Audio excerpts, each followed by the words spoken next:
किसान भाइयों नमस्कार। फिर से एक नई वीडियो में आपका स्वागत है। दोस्तों मैं बहुत दिनों से वीडियो नहीं लाया जो किसान के बारे में, और मेरा ब्लॉग भी नहीं आया है। तो अभी आप देख रहे हैं मैं खेत में आया हूं और आपको मैं बता देता हूं। आपको मैं आज गेहूं के बारे में बताना चाहता हूँ। गेहूं के बारे में कुछ आपको क्या क्या बीमारियां होती है, क्या क्या नहीं होती है, मैं इस पर मैं वीडियो लेकर आया हूँ। तो आपको मैं बीमारियों के लक्षण के बारे में बताऊंगा, जो कि आप देख ही रहे हैं। आप देख लीजिए, आपको मैं ऐसा कुछ बताने वाला हूँ। मैं बैठ गया हूँ ज़मीन पे, ये देखिए, ये मैं गेहूँ पे आया हूँ। तो आपको सबसे पहले मैं आपको वो जैसे मान लीजिए, आपको जैसे गेहूँ की खेती में आपको क्या क्या बीमारी होते हैं उसकी मैं उस पर सबसे पहले बात करूँगा ही। तो इसमें 6-7 टिप्स होती है, जो बीमारियाँ होती है गेहूँ में। आप अंत तक बने रहिए, आपको मैं इजीली आपको बता दूंगा, आप टेंशन भी मत लीजिएगा। ये इस पर सबसे पहले बीमारी होती है वो कंडुआ, जैसे इंग्लिश में बोल लेते तो इसमें स्यूट डिसेशन, मतलब कुछ भी बोल देते हैं। इस पर आपका लक्षण उसमें लक्षण क्या क्या होता है, जैसे ये पत्तियां होते हैं ना, उस पर आप लक्षण जैसे बालियों में जो काली चूर्ण जैसे दाने जो होते हैं, दाने जो बाद में बड़े हो जाते हैं ना, उसके बाद में जो बीमारी होते हैं इसके उससे ही आपको फंगस लगे हैं।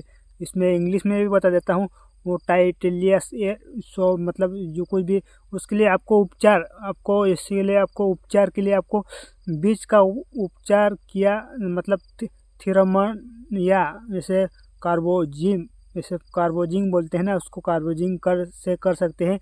इसको आपको रोग पर प्रतिबिंब किस्मों पर चयन कर सकते हैं, जैसे कि मतलब कर सकते हो।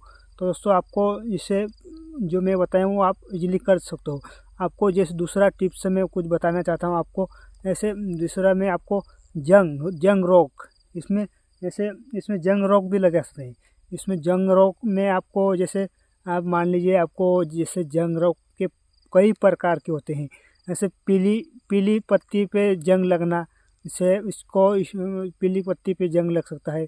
पत्तियों पर पीले रंग का मतलब धारियाँ होती है ना, उसको बोलते हैं। उसमें फिर भूरा, जैसे आपको भूरी जंग भी दिखने को मिलेगी, और आपको पत्तियों पर भूरे रंग के धब्बे भी मिलेंगे। और आपको बहुत ही मतलब काले काले जंग यानी कि ब्लैक, मतलब उस दोनों पर मतलब काले धब्बे भी होते हैं। इसके कारण जैसे फंगस का मतलब कुछ होता है, उसको आपको उपचार क्या कर सकते हैं, फसल चक्र अपनाइए। आपको ना फसल चक्र अपनाइए, जैसे जोल, मतलब कुछ भी जो फंगस उसका जो फंगस को हटाने के लिए जो छिड़काव करते हैं ना, उस पर आप इजीली छिड़काव कर सकते हैं।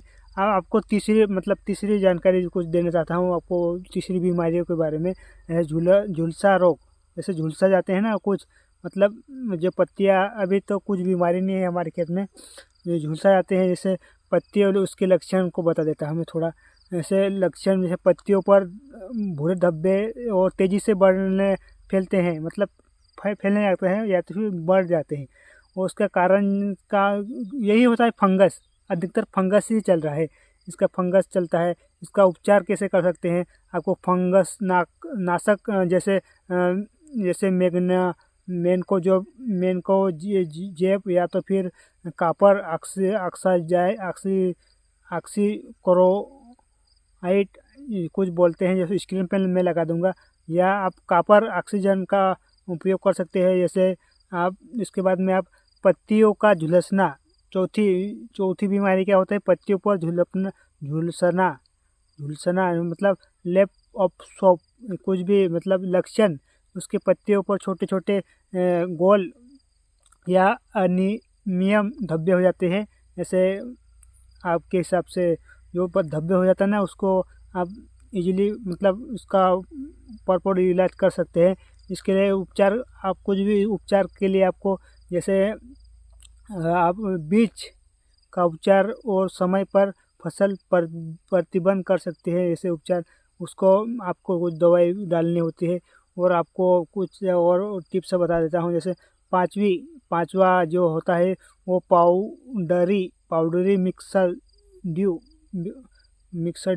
जैसे कि उसका लक्षण कैसा होता है मालूम है आपको?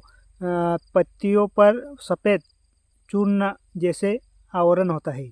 जैसे पत्तियों पर सफ़ेद जो चूर्ण होता है उसके जैसे होता है। उसका कारण कोई जो है फंगस उसमें थोड़ा बहुत हो जाता है। इसका उपचार भी आसानी से कर सकते हैं। इसमें सल्फर आधारित फफूंदनाशक का छिड़काव भी कर सकते हैं उसमें आप इजीली। तो अब जैसे कि कुछ आपके हिसाब से जो भी जानकारी मैं दे रहा हूँ वो आपको अच्छी ही लगेगी। हमारे चैनल पर नए हो तो ज़रूर सब्सक्राइब कर रखना, जिससे आपको मैं खेती के बारे में बताता रहता हूँ। तो आपका अगला पॉइंट है, छठा पॉइंट है आपको जो मैं छठा पॉइंट में देता हूँ वो है आपको मोजेक वायरस बोली जाती है। वो बहुत पिछले साल तो बहुत ही वायरस घूम फिरी थी। वो कोई के खेत में बहुत ही कम मतलब हुआ था। तो आपको उसका लक्षण भी बता देता हूँ। उसका लक्षण पत्तियों पर पीली धारियाँ और लहराता मतलब संरक्षण मतलब उसमें बहुत जल्दी से होता है। उसका लक्षण लहरदार मतलब लहरदार लक्षण होता है ना, ऐसे होता है। उसका उपचारण आप कर सकते हो रोग मुक्त का उपयोग भी कर सकते हैं और रोगग्राहक कीटों की नियंत्रण में रख सकते हैं। उसके बाद आपको ये कुछ अच्छी सी सावधानी रख सकते हैं। और अगला टिप्स के बारे में बता देता हूँ। जैसे कि जड़ सड़ने का रोग भी हो सकता है। वो उसमें उसका लक्षण जैसे कि पौधे का पीला पड़ना और जड़ का सड़ना। ऐसे अभी तो हमारा जो स्वस्थ है और आपको ऐसा लक्षण भी हो सकता है। उसका उपचार जैसे अच्छी जल निकास निश्चित करें। उसके बाद में आप जैविक फफूंदनाशक का उपयोग कर सकते हैं। और आपको मैं अगला और कुछ बताना चाहता हूँ जिसमें बीमारियाँ हो सकती है अधिकतर। नेमटोड रोग होता है, उसका नाम ऐसा ही है। ऐसे लक्षण ऐसे पौधे की धीमी वृद्धि होती है और जड़ों में गांठों बन जाते हैं। जैसे जड़ों में गांठ बन जाती है। और उसका कारण माइक्रो जैसे कुछ ऐसा हो जाता है।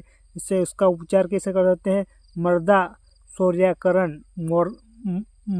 सूर्यकरण का मतलब कुछ उपाय कर सकते हैं। इससे जैविक में मेहनत तोड़ का उपयोग किया था ना, वैसे ही कर सकते हो उसको। आपको मैं कुछ मेरे हिसाब से जानकारी दे रहा हूँ, मैं जो कुछ पढ़ के ही बता रहा हूँ। मैं ऐसे नहीं कि कुछ पढ़ रहा हूँ मोबाइल में स्क्रीन पे लिखा हुआ है, पढ़ के ही मैं बता रहा हूँ। आपको रोकथाम का उपयोग कैसे कर सकते हैं? आप रोकथाम का उपयोग जैसे उच्च गुणवत्ता वाले रोग को प्रतिबिंब बना सकते हैं। जैसे बीजों का चयन भी कर सकते हैं बहुत ही आसानी से। आपको बीजों का उपचार का उपयोग भी कर सकते हो। और समय समय पर आपकी निंदाई गुड़ाई कीजिएगा। आपको अच्छे से सिंचाई कीजिएगा समय समय पर। और संतुलन और उर्वरकों का उपयोग भी कर सकते हो आप, खाद वगैरह। और फसल चक्र को भी अपनाना चाहिए आपको अधिकतर। और अगर आपको सही समय पर उपचार और प्रबंधन किया जाए तो आपको रोकथाम भी के मतलब कुछ कर सकते हो। दोस्तों, आपको किसान भाइयों, अगर आप अच्छी मेरी वीडियो लगी हो तो आप ज़रूर मेरे चैनल को ज़रूर सब्सक्राइब करके रखना, क्योंकि मैं बहुत ही मेहनत से आपको लिए मैं अच्छी वीडियो लेकर आता रहता हूँ। तो आप हमारी वीडियो को ज़रूर सब्सक्राइब करके रखना दोस्तों। तो मिलते ही बहुत ही जल्दी अगली वीडियो में। जब तक के लिए बाय, जय हिंद, जय भारत, वंदे मातरम।